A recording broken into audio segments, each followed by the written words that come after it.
नमस्कार, citizens voice show में आप सबका स्वागत है। इससे पहले मैं कार्यक्रम की शुरुआत करूं, आप लोगों से निवेदन है, सिटीजन्स वॉइस शो जिसका ऑफिशियल हैंडल एजे सिंह ऑफिशियल है, उसको ज्वाइन करें, सब्सक्राइब करें, नोटिफिकेशन बटन ऑन करें, ज़्यादा से ज़्यादा लोगों में वीडियो शेयर करें। जनता की आवाज़, आपकी आवाज़, आवाम की आवाज़, सिटीजन्स वॉइस शो। आज हमारे साथ गिरीश जोशी जी जुड़े हुए हैं, सीनियर जर्नलिस्ट। बहुत-बहुत स्वागत है गिरीश जोशी जी आपका। और एक तरीके से मौजूदा सरकार पिछले 10 साल में, अब तो 11.5 साल मतलब 12 साल कंप्लीट होने वाले हैं। 11.5 साल में मोदी सरकार ने विभिन्न तरीकों से, चाहे वो रोड इंफ्रास्ट्रक्चर फंड हो, चाहे ठेकेदारी हो, चाहे वो ऑटो सेल्स हो, फ्यूल सेल्स हो, आपने देखा किस तरीके से 35 से 36 रुपए पेट्रोल पे, एटीएफ फ्यूल पे, डीजल पे, एक तरीके से सरकार का जो शेयर है ऑफ प्रॉफिट हर चीज में बढ़ा है।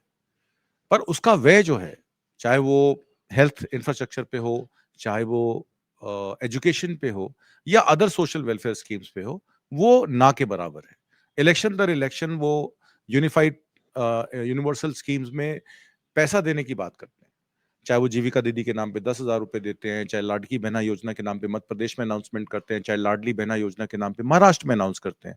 ये सब फ्रीबीज जो है, ये इलेक्शन दर इलेक्शन अनाउंस होती हैं, पर वो कभी भी दी नहीं जाती हैं। आपको याद होगा उत्तर प्रदेश में जब फ्री राशन दिया जा रहा था कोविड के बाद, उसके बाद मुनादी करके ये कहा गया कि जिसके जिसके पास गाड़ी है, ट्यूबवेल है, मकान है, मोटरसाइकिल है, वो तुरंत सामान हमारा वापस कर दे, नहीं तो उनके खिलाफ कड़ी कार्रवाई होगी।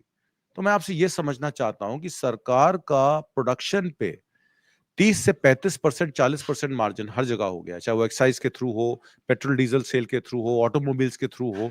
ये पैसा जाता कहाँ है, खर्च कहाँ होता है? जरा इसके बारे में थोड़ा तफसील से हमारे दर्शकों को बताइए।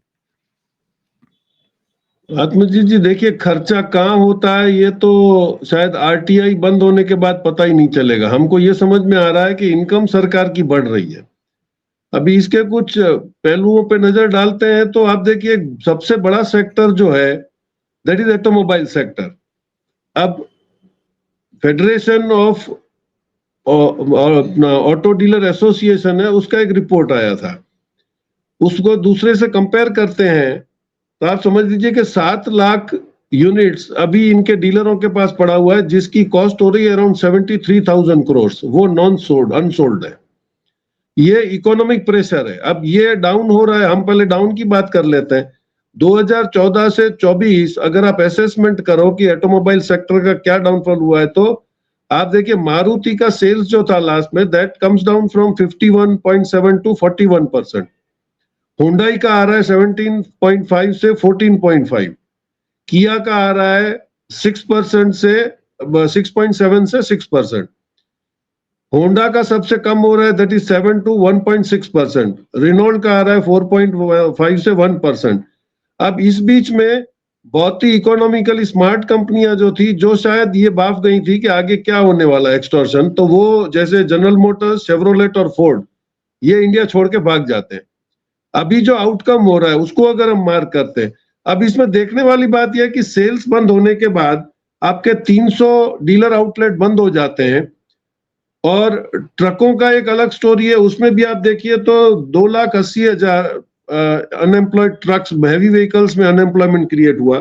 और ये डीलरशिप जो बंद हो गई, इसमें अराउंड 65,000 पीपल गॉट जॉबलेस। तो आप ये समझ लीजिए कि ये 3-3.5 लाख का जो ये आपका जो अनएम्प्लॉयमेंट क्रिएट हुआ, ये एक साइड पे। लेकिन other side of the story, आप डिविडेंड्स अगर काउंट करें, कोई भी कंपनी डिविडेंड तब देगी जब उसका प्रॉफिट बुक हो रहा है। अभी आप देखिए तो मारुति का जो डिविडेंड था, दैट रेज फ्रॉम 12% टू 125%। आप महिंद्रा एंड महिंद्रा का देखिए तो that went up from 13 to 21%। Bajaj का देखिए तो दैट वेंट फ्रॉम 50 टू 210%। उसी के सब्सिडरी में आप देखिए तो इंश्योरेंस में 2 मेजर कंपनीज का आप रिकॉर्ड देखे, एलआईसी जो 2 रुपया प्रीमियम दे रही थी डिविडेंड, वो 12 रुपया उसने दिया है। जनरल इंश्योरेंस ने 2 रुपये में से 10 रुपया दिया है। इसका मतलब ये कि जो ये प्रॉफिट मेकिंग का जो एक पूरा एक षड्यंत्र चल रहा था कि पब्लिक के पास तो पैसा है नहीं, अब जब आपका मार्केटिंग स्लैब नीचे आ रहा है तो आप देखिए कि ये कैसे पॉसिबल है कि भाई कंजम्पशन कम हो रहा है। अगर आप पूरा ये भी देखें, जनरल कंजम्पशन जिसको बोलते हैं, ऑन एवरेज अगर देखें तो वो भी आपका 11% से घट के 4.4% पे आ गया है। तो आपका ओवरऑल कंजम्पशन कम हुआ, गाड़ियों का सेल्स कम हुआ, लेकिन अदर साइड बैंक्स और इंश्योरेंस का प्रॉफिट बढ़ता चला गया। टोल पे आप देखिए तो जो 2012 में उनका 17,000 करोड़ का जो रिकवरी था वो आज 84,000 हो गया है, क्योंकि 4 to 5% एनहांसमेंट हर टोल नाके पे वो बढ़ता चला जा रहा था। तो they have not left any place जहां पे पब्लिक को बगैर बोले पैसा कैसे खींच लिया जाता है। दिस वाज द कॉन्सेप्ट, और यहाँ पे लूट मची थी। अभी इसके अंदर एक इंटरेस्टिंग स्टोरी आप देखिए, सबसे ज्यादा हैवी जो ड्यूटीज थी उसमें आपका ट्रक्स आते थे। अब मैक्सिमम एम्प्लॉयमेंट और कंजम्पशन जो है वो ट्रक्स करती हैं। आपको याद हो जीएसटी होने के बाद 1 साल के बाद मोदी साहब ने पार्लियामेंट में स्टेटमेंट दिया था कि इतनी हजारों ट्रकें बिकी हैं, तो एक ट्रक पे आप 4 फैमिली का डिपेंडेंस मान लो तो कितनी फैमिलियों को एम्प्लॉयमेंट मिला है। अब इसके पीछे एक डर्टी गेम थी कि आपने 100% बैंक ने फाइनेंस देना है, तो बैंक का जो डिविडेंड बढ़ा that was because of this कि उन्होंने लोन्स बढ़ाई। अब इसके अंदर क्या था कि एक ट्रक अगर आप एवरेज समझ लो कि 15 लाख की अगर चेसिस आप खरीदते हो तो 4,20,000 रुपया आपको जीएसटी का आईटीसी मिलता है। अब जो बड़े ग्रुप्स थे जिनको आईटीसी अवेल करने के दूसरे काफी कुछ बिजनेस थे, उन्होंने 100 150 ट्रकें एक साथ निकाल ली। बैंक्स का काम हो गया, आपको जीएसटी मिल गई, आपने कम से कम समझ लो कि 1000 भी बिकी तो वो 40 करोड़ का जीएसटी गवर्नमेंट को मिला। अब वो जीएसटी जिसने पे किया है वो आईटीसी में, वो एक ट्रक का हिसाब लगाएं तो 4,20,000 का आईटीसी वो रिकवर कर रहा था। वो गुड्स बेचने के वक्त आपसे तो चार्ज करता था, लेकिन उसको भरना नहीं था क्योंकि उसको आईटीसी मिल रहा था। ये एक पैरेलल इकोनॉमी खड़ी हो गई। तो क्या गवर्नमेंट को नहीं पता था कि हाई टैक्सेशन से कैसे गलत काम होना शुरू हो जाते हैं? अब ये लीगलाइज वे, जैसे मनमोहन सिंह साहब ने बोला था कि ऑर्गेनाइज क्राइम और ये ऑर्गेनाइज लूट है, ये दिस इज कॉल्ड ऑर्गेनाइज लूट।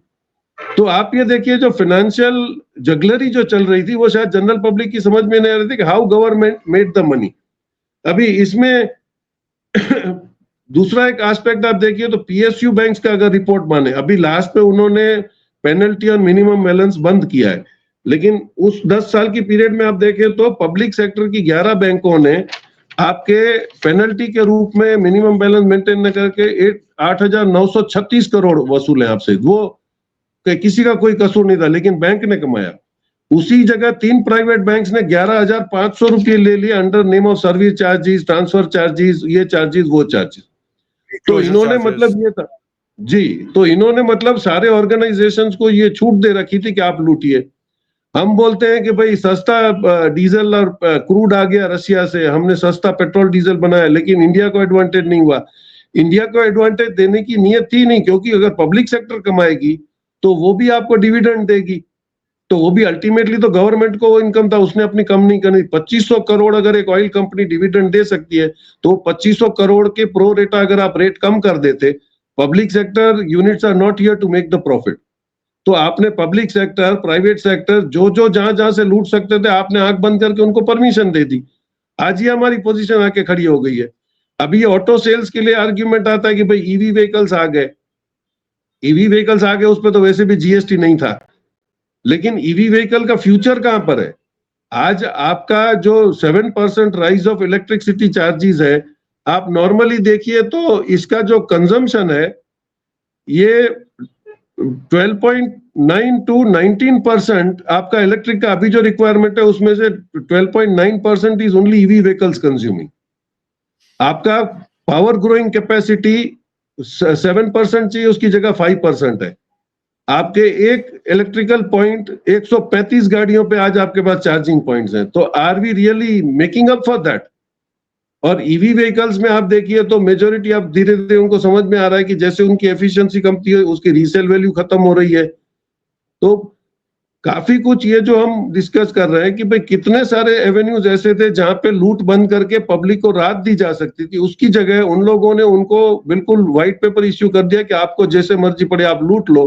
तो बैंकों ने लूट लिया, इंश्योरेंस ने लूट लिया, टैरिफ ने लूट लिया, आपके रोड टैक्स ने लूट लिया, और बाकी जो कुछ बचा था वो उन्होंने स्टेट पुलिस को इतने सारे पावर दे के रखे हैं कि वो स्टेट टू स्टेट हाईवे पे जितनी भी गाड़ियां पास होती हैं उसको वो मर्जी जैसे मर्जी आती है वो उनको परेशान करते हैं, उनसे एंट्री टैक्स लेते हैं। तो I think we need a frame कि सोशल वेलफेयर में पब्लिक का क्या हक है और उनको क्या फायदे मिलने चाहिए, वो शायद we are going to far away from that. तो ये होना चाहिए कि भाई अब इसको कैसे इंप्रूव किया जाए। जी, इसमें दो चीजें निकल के आती हैं। आपने ऑटोमोबाइल सेक्टर की बात की, इसमें एक टोल प्लाजा फैक्टर भी है। जो टोल लिया जाता है, बहुत सारी कंपनीज को टीओटी बेसिस पे, बीओटी बेसिस पे मोनेटाइज कर दिया गया। मैं आपको एक आंकड़ा दे देता हूं। गडकरी साहब का खुद क्लेम है कि national highway authority of India की इनकम जो 2021 में 34,000 करोड़ थी, वो बढ़ के 1,34,000 करोड़ हो गई है 2025 तक। और एसेट यस, मोनेटाइजेशन की बात करें तो 16,000 crore via investment IT in 2024 insures financial viability. तो करप्शन और कॉस्ट ओवररन्स तो national highway authority of India के है ही हैं। सीएजी की रिपोर्ट है। सीएजी की रिपोर्ट में द्वारका एक्सप्रेसवे जो 25 करोड़ रुपए किलोमीटर पे बननी चाहिए थी, वो 250 करोड़ रुपए किलोमीटर पे बनी। और वो 250 करोड़ रुपए किलोमीटर का खर्चा कौन बेयर करेगा? पब्लिक बेयर करेगी, क्योंकि उसको उतना ही टोल एक्स्ट्रा लगेगा। जहां टोल 50 रुपए लगना चाहिए, वहां 175 रुपए लगता है। जहां 175 रुपए लगना चाहिए, वहां 300 रुपए लगता है। तो ये कोल्यूजन जो है मिनिस्ट्री ऑफ रोड ट्रांसपोर्ट और एनएचआई ऑफिशियल्स का, ये सीबीआई इन्वेस्टिगेशन भी बहुत सारी हुई हैं। एनएच 66 पे ये इश्यूज आए थे। 2025 का डायरेक्टिव है क्वालिटी क्रैकडाउन रिफॉर्म्स। और ये सरकार हमेशा से कहती आई है, देखिए हमने भारतमाला प्रोजेक्ट, हमने एक्सप्रेसवे प्रोजेक्ट, हमने इंफ्रास्ट्रक्चर प्रोजेक्ट, 1.25 करोड़ रुपए का इन्होंने इंफ्रास्ट्रक्चर फंड जो है हर साल आवंटन किया है। उस 1.25 करोड़ रुपए में कितनी लूट हुई है और कितना पब्लिक को फायदा हुआ है, जरा सा वो भी बता दीजिए। और दूसरा इसी से जुड़ा सवाल है वेल्थ इनइक्वालिटी, जिसकी ऑक्सफैम की रिपोर्ट है कि 5% लोग जो हैं वो 65% एसेट्स को कंट्रोल करते हैं और कॉर्पोरेट टैक्स सबसे कम है। और वाया जीएसटी आपने जो 2 स्लैब कर भी दिए, उसमें भी इंडिविजुअल आदमी पे बहुत ज्यादा टैक्स है, क्योंकि 30% इनकम टैक्स देने के बाद भी एक आदमी को 18% जीएसटी देना ही देना है, चाहे वो इनपुट हो, वैल्यू एडिशन हो या फाइनल प्रोडक्ट हो। अगर आप 5% फाइनल प्रोडक्ट पे चार्ज कर रहे हैं तो 18% आप उसकी वैल्यू एडिशन इनपुट पे भी चार्ज कर रहे हैं। तो कुल मिला के 18% तो हम लोग दे ही रहे हैं। और जो इनकम टैक्स नहीं देता उसके ऊपर तो डबल मार है, क्योंकि वो मेन स्ट्रीम से बाहर है, उसको रोजगार नहीं मिलेगा क्योंकि वो अनऑर्गेनाइज सेक्टर में है, और उसको भी 18% जीएसटी देना है। और उसकी इनकम आधी है, वो 10,000 12,000 15,000 रुपए महीने पे काम कर रहा है। तो दोनों बातों पर ये जो इंफ्रास्ट्रक्चर के नाम पे लूट हो रही है और जो स्टैगर्ड इनकम हो गई है, कॉर्पोरेट अलग हो गया है, अनऑर्गेनाइज सेक्टर अलग हो गया। नहीं आप देखिए धीरे रह के नेशनल हाईवे में भी इन्होंने गेम करी है। नेशनल हाईवे के जितने भी टोल प्लाजाज हैं उस पे जीएसटी नहीं है, लेकिन जैसे ही उसको आउटसोर्स कर देते हैं, वो किसी प्राइवेट ऑपरेटर को हायर करते हैं, तो he will pay 18% as a service tax. तो ये बिल्कुल जल्दी से कोशिश में है कि नेशनल हाईवे के जितने भी टोल प्लाजाज हैं वो कैसे आउटसोर्स किए जाएं और कैसे 18% उसमें से, मतलब ये कमाने का मौका तो कोई भी नहीं छोड़ते हैं। अभी आप देखिए एक हिडन एक ये है, 1967 में Kerala was the first state to start a state lottery. State lottery पे 31.5% टैक्स है, और ऐसे 12 स्टेट्स हैं जो ये कर रहे हैं, और उसमें रोज एक आदमी कम से कम 10 करोड़ रुपया कमा रहा है। उसका टैक्स कहाँ जा रहा है? Has they declared? तो अगर ये इतने 58 ईयर्स से अगर केरला में 10 करोड़ की लॉटरियां लग रही हैं, 1 करोड़ की लॉटरियां लग रही हैं, तो वो करोड़पति सारे कहाँ गए? तो इसमें भी हमेशा ये गेम्स होता था कि जो ब्लैक मनी वाला है वो लॉटरी खरीद लेता था प्रीमियम पैसे देके। तो आपने तो बाकायदा लूट की छूट भी दे रखी है, उसको भी तो कोई भी गवर्नमेंट इंटरेस्टेड नहीं है कि रेवेन्यू किसी को कैसे कम करना है। रेवेन्यू आप कम ना करें, लेकिन आपकी जो प्राइम रिस्पॉन्सिबिलिटी है इन स्टेट, वेलफेयर स्टेट, कि भाई आप उसके सामने क्या कर रहे हो। ना आपने स्कूलें बनाई, ना आपने हॉस्पिटलें बनाई, आपने वो भी सारी कमाई का जो जरिया था वो प्राइवेट कर दिया। तो ना आपके पास एजुकेशन रहा है, ना आपके पास अच्छा हेल्थ केयर सिस्टम रहा है। और फिर आप बोलते हो कि हमने अभी आज ही कोई गुजरात में जो सबसे पहले प्रधानमंत्री आवास योजना का वो काम बताया गया था, वो 10 साल से हैंगिंग है, करोड़ों रुपए उसमें चले गए, बिल्डिंग खड़ी है, उसको ग्रांट नहीं की जा रही है, और वो हर टाइम इंक्वायरी होती है, उसको कॉन्ट्रैक्टर को ब्लैकलिस्ट कर दिया जाता है, और फिर 9-10 महीने के बाद इंक्वायरी खत्म होने के बाद और किसी कॉन्ट्रैक्टर को बुलाया जाता है, उसको भी एडवांस दे दिया जाता है, और 5 साल का अंडरटेकिंग। मतलब ये इन्होंने सारे जितने भी रास्ते हैं चीटिंग के जो एक नॉर्मल पब्लिक कर सकती है, वो अब गवर्नमेंट इस रोल में आ गई है। तो I think it is a deplorable thing. Welfare state का हक कौन मांग सकेगा? और मैं समझता हूं कि अभी थोड़ी अवेयरनेस जो आ रही है कि भाई कम से कम हमारे रोड का क्या हुआ, हमारा रोड कहाँ हुआ, तो आज बहुत ही नियर फ्यूचर में शायद जेनजी के दिमाग में ये आ गया है कि अगर यहाँ पे बेसिक एम्यूनिटीज आप नहीं देते हो तो you are not coming here, ये एक श्योर हो रहा है। और यही एक मोमेंट है जो वाकई डेमोक्रेसी को रिस्टोर कर पाएगी, क्योंकि करप्शन तो आप देखिए, corruption has become a very accepted phenomenon. हम तो इंडस्ट्री डालने के पहले भी सोचते हैं कि अच्छा इसमें 6 महीने लगेंगे और 6 महीने में हम लोग इसको इतना तो खर्चा हो जाएगा, ये इतना इतना फाइल पे चलेगा, बिकॉज ऑलमोस्ट रेट डिसाइड हो गए। अभी आप सिंपल कैलकुलेशन देखिए कि China and other many countries, China में 300 किलोमीटर की पेरीफेरी में सिटीज के वहां पे जो ट्रेन चलती है उसके अंदर एक कोच फार्मर्स के लिए फ्री होता है। तो आज जो हमारे, आप अहमदाबाद का इंसिडेंट लीजिए कि अहमदाबाद के 100-150 किलोमीटर में जो वेजिटेशन के फार्म्स हैं, वो बेचारे वहीं पे पकाते हैं, वहीं पे वो डीलर लेके आता है, वो 2 रुपये की जो ओनियन है वो यहाँ के 20 और 30 रुपए में बेच रहा है। यही फैसिलिटी अगर आप फार्मर्स को दे दो तो वो खुद भी आ जाएंगे, 1 घंटे में पहुंच के बेच बाच के चले जाएंगे। चलो 20 नहीं तो उनको 15 रुपया 10 रुपया तो मिलेगा। Why are you not providing the facility? और इसका लाइव एग्जाम्पल मुंबई की लोकल ट्रेन का था। लोकल ट्रेन में एक टिफिन सर्विस जो चलती थी, that has been appreciated even by the king of England. वो खुद यहाँ मिलने आया था कि ये कैसे मैनेज कर रहे हैं। आपके घर से टिफिन जाता है, वहां पहुंचता है और वही वापस आता है, उसके बीच में 3 ऑपरेटर्स होते हैं, लेकिन दे वर एबल टू सर्वाइव, क्योंकि लोकल ट्रेन में फर्स्ट जो डिब्बा होता था उसमें पब्लिक वाज नॉट अलाउड, लेकिन इनके वजह से वो फटाफट चढ़ते थे, वो ले जाते थे, उनको ये फैसिलिटी प्रोवाइड कर दी गई। आज अगर उसको आप बंद करते हो तो दे विल आल्सो डिमिनिश। तो कम से कम गवर्नमेंट ये कर सकती है कि आपकी रनिंग कॉस्ट तो पैसेंजर दे रहे हैं, तो आपने अगर उसमें एक एक्स्ट्रा कोच लगा दिया या एक्स्ट्रा एक बॉक्स लगा दिया है तो व्हाट डज इट गो। लेकिन आपको ये मतलब है कि आपको साहूकारों को पैसा देना है गरीबों से खींच के। यही इनकी थियरी है जो अभी तक 10 साल में समझ में आ रही है। जी, आपने ये कहा कि मोदी सरकार जो है वो रिवर्स रॉबिन हुड है, वो गरीबों से पैसा लेके अमीरों को दे रही है, इनडायरेक्ट टैक्सेस को बढ़ा के डायरेक्ट टैक्सेस को कम कर रही है, कॉर्पोरेट का वित्त पोषण कर रही है, आम आदमी को मार रही है, खुले आटे दाल चावल पर भी टैक्स लगा रही है। हालांकि हाईवे रॉबरी का एक और एग्जांपल मैं आपको दे दूं, एचएएम करके हाइब्रिड एन्युटी मॉडल, जिसमें एनएचआई प्रोजेक्ट की 6 लेनिंग के हाईवेज अदानी साहब को दिए जाते हैं, बड़े बड़े कॉर्पोरेट्स को दिए जाते हैं। आपने देखा मेगा इंजीनियरिंग को इलेक्टोरल बॉन्ड्स लेके किस तरीके से प्रोजेक्ट्स दिए गए। हैदराबाद बेस्ड कंपनी है पर वो हिमाचल में भी काम कर रही है, उत्तराखंड में भी काम कर रही है, और तमाम जहां डबल इंजन की सरकारें हैं वहां काम कर रही है। बीजेपी ने जो हाइब्रिड एन्युटी मॉडल लेके आए थे, नितिन गडकरी ने इंट्रोड्यूस किया था इस मॉडल को। इसमें सारे हाईवे प्रोजेक्ट्स जो हैं 2 बेसिस पे, ईपीसी बेसिस पे और प्रोक्योरमेंट बेसिस पे और बीओटी बेसिस पे चल रहे थे। ईपीसी होता है engineering procurement and construction basis पे, जिसमें मेगा इंजीनियरिंग, अदानी और एलएनटी और बहुत सारी बड़ी बड़ी कंपनियां हैं। जब काम कंप्लीट होता है तो कॉन्ट्रैक्टर अपना निकल जाता है, अपना जो भी उसका लेन देन है उसको कंप्लीट करके। 1990 से पहले ईपीसी ज्यादा यूज हो रहे थे, गवर्नमेंट फुली फंड करती थी इन इंफ्रास्ट्रक्चर प्रोजेक्ट्स को। बीओटी बेसिस अब नया आ गया है, बिल्ड ऑपरेट ट्रांसफर, जिसमें प्राइवेट कंपनी प्रोजेक्ट को बिल्ड करती है, ऑपरेट करती है, टोल कलेक्ट करती है और फिक्स नंबर ऑफ ईयर्स के लिए अपनी रिकवरी इन्वेस्टमेंट की करती है।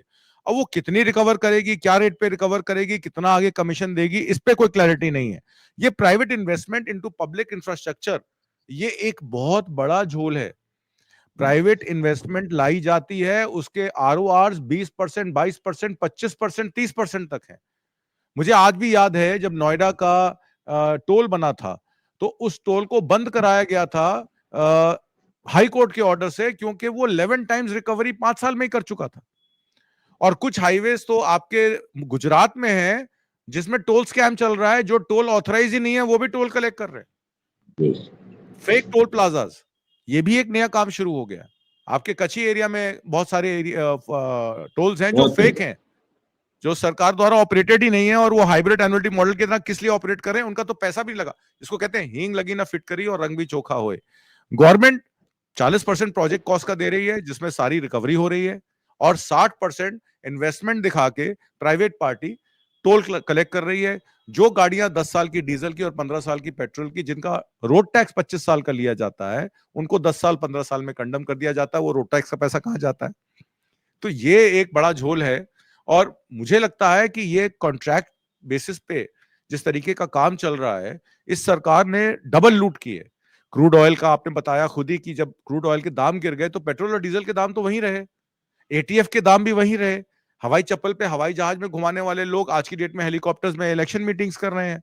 महाराष्ट्र के हों, गुजरात के हों, सब बिहार पहुंच जाते हैं, वोट डालने तक पहुंच जाते हैं। मतलब वोट डालने के लिए भी पब्लिक ट्रांसपोर्ट का यूज किया जा रहा है, लोगों को ट्रेनों में भर भर के ले जाया जा रहा है। तो ये एक तरीके से अब हम एक इलेक्शन मैकेनिज्म बन के रह गए हैं। वेलफेयर की बात तो भूल जाइए, आटे दाल का भाव भी जो है वो इतना बढ़ चुका है कि मतलब गरीबी में आटा गीला हो गया है, लोग जो है परेशान हो चुके हैं। ये सरकार और कितना लूट जारी रखेगी। और जैसे कि आपने कहा कि जेन जी, जिसकी बात राहुल गांधी ने भी की, कि आने वाला युवा जिसको रोजगार नहीं है, वो जेन जी क्या करेगी? क्या वो इंटरनेट पर, इंस्टाग्राम पे रीली बना के अपना पालन पोषण करेगी, या वो वहां से उठेगी भी? क्योंकि हमें ज्यादा चिंता है। हम देखिए, हम ना तो रिटायर हो गए हैं, ना हम ये कह सकते हैं कि हम जेनजी या जवान जवान लोगों में गिने जाते हैं। पर हमारा दायित्व तो बढ़ गया है कि उनको रास्ता दिखाना बहुत जरूरी है, क्योंकि हमारा वर्तमान तो चलिए निकल जाएगा, उनका फ्यूचर अंधकार में रहेगा। इन्हीं सब बातों के साथ मैं इस प्रोग्राम को खत्म करता हूं। आज की परिचर्चा में भाग लेने के लिए और बहुत सारी महत्वपूर्ण जानकारियां देने के लिए गिरीश जोशी जी, बहुत बहुत धन्यवाद। नमस्कार। Thank you sir. Thank you.